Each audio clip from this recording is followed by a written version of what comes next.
Hi, my name is Marc Belaiche. I'm president of TorontoEntrepreneurs.ca. Thanks for watching. I'm joined today with Martin Buckland, a global executive career management practitioner and principal of Elite Resumes. Thanks very much for joining, Martin. It's a pleasure. Thanks for inviting me, Mark. So you and I have known each other for a long time. You've got a tremendous network and contacts, and I'm sure we can talk about that as well, about how you might be able to help business owners and entrepreneurs. But today we're really going to talk about brand and branding for business owners and businesses and so on. So let's talk about what's a brand and what's a personal brand that a business owner should be interested in. Sure. So I'm not a business coach, but I'm very passionate about entrepreneurs. And I know many, many entrepreneurs. I'm an entrepreneur myself. And everybody, you're in a competition. There are lots of people who are entrepreneurs. There is a competition out there. So just like if you're in your career, you have to distinguish yourself. As an entrepreneur, you have to distinguish yourself. So what is the value you could bring to your distinct customers or clients, and be very narrow in narrowing that client base? Don't go all over the place. So a brand is your unique promise of value, your competitive edge. Give me a compelling reason why I should hire or engage ABC entrepreneurs versus XYZ entrepreneurs who are the competition. So it's fortifying your competitive edge, basically making yourself seductive or your company seductive to your defined audience. And I'm very defined in the audience I market myself to. I don't wander out of that. And entrepreneurs should be the same way, although I know it's very tough in this COVID days. So you might have to widen that audience somewhat.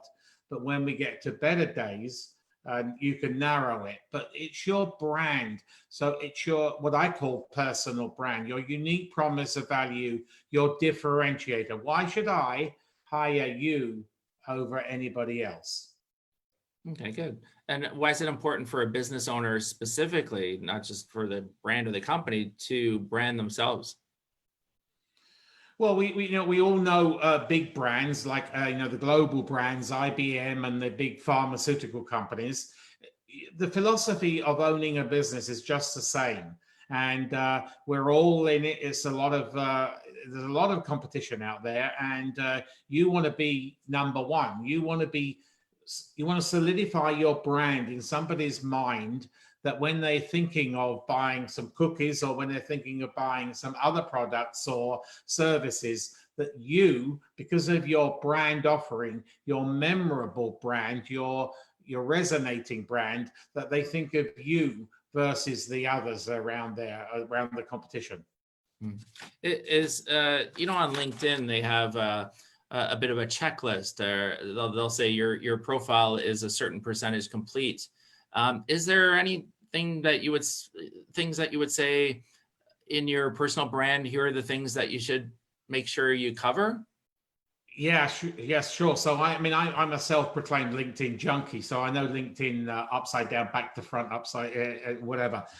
Yeah. So in your tagline, where they just increased it, it was 120 words. Now you can have, I think it's 240 words right underneath your picture. That gives you the opportunity to sell. So what is your brand? Why should I employ you over everybody else? And put that right underneath your your picture, and follow that through on other social media, Twitter, Facebook, and Instagram, and any other platform that you use. Keep it consistent, though. The idea of a brand is keep it consistent. Don't distort it between different social media platforms. That's good. I didn't really think about that. I'm going to actually go to my LinkedIn and review that for my own personal side as well. Great tips. And any other thoughts in terms of branding and how it relates to business owners? Anything else you can? Well, we're in a brand age. So you have to. It's part of your package, and so in the consumer goods industry, it's called category management. And you go to a grocery store, and Kellogg's, pay to have their products, pay Loblaws or pay Metro or pay Sobeys or whatever, to have it at eye level. You need to be at eye level. So you need to have that brand cachet. And make it striking. So the brand is not just the verbal, it's also the colors. So I'm very, very particular on my color scheme as well. And I follow that through in all my sub companies. And I'm very, very important. That's very important to me because it's part of my branding. That's great. Well, thanks very much, Martin. How can someone get hold of you if they wanted to reach you? Sure. So I have an extensive website, www.aneliteresume.com. So ANELITE resume.com. And I'll be happy to have a conversation regarding branding because I'm really, really passionate about branding. That's great. And you have an extensive network as well. So if somebody wants to connect with you, to connect with other people, you're always great to speak with as well. So thanks very much, Martin. Oh, you're very welcome. I do have an extensive network. Yes. Thank you, Mark. All right. Have a great day and stay safe. And thanks for watching. And again, my name is Marc Belaiche. I'm president of TorontoEntrepreneurs.ca. Feel free to visit our website as well for information about events that may be coming up that may interest you as well. And stay safe.